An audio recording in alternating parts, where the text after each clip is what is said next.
Assalomu alaykum. Mana go'zallarchi degan konteynerimizni aholisi 90% bitkizdik. Mana gaz vakuumlarimiz bundan masalani yo'qtiradi, gaz filtrlari bitkiziladi. Mana gazni chiqilganini bilib turamiz. Buni bilan mana ikkita katalog adbenlarni tashalgan, gaz avaringni klapan qo'yilgan, gaz chiqsa nimadir favqulodda bo'lsa bekitadi. Xonaga filtrlab havo beramiz, sirkuratsiya turib, nachcha ketadi tepadagi teshuvda. Bitta pizzani gator qo'yganmiz. Bunimiz boiler birinchi isitadi. Boilerga isitgandan keyin atapini qo'shilib oladi.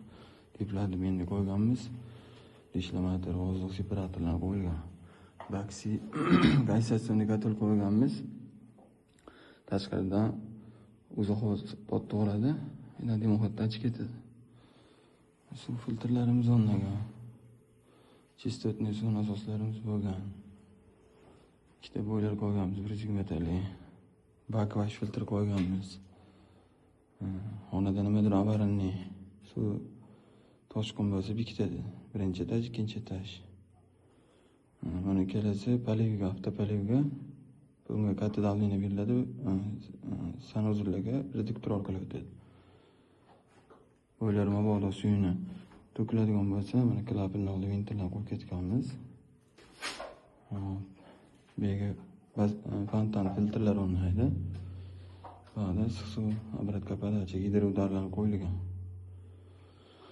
Resirkulatsiya nasosi bor.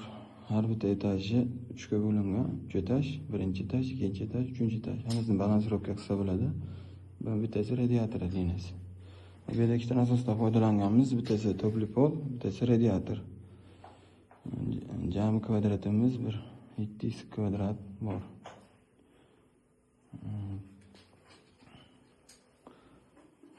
Mana magnitli filtrimiz tuzli sistema tuz shunaqa narsalarni sho'rlagan filtrimiz. Hammasini qo'ldan kelgancha chiroyli qilib, kauch izolyatsiyada qilib, shunday qilib qilingan.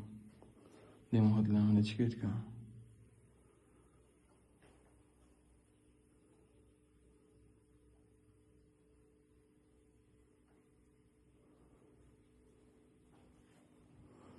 Lekin istashi quyilsa, trap avaringni xonaga trap, sistemaga tushgan suvlarni trapi, ba'da ham trap bor. Bundan yog'iga motorchi qo'yamiz, tashaveradi.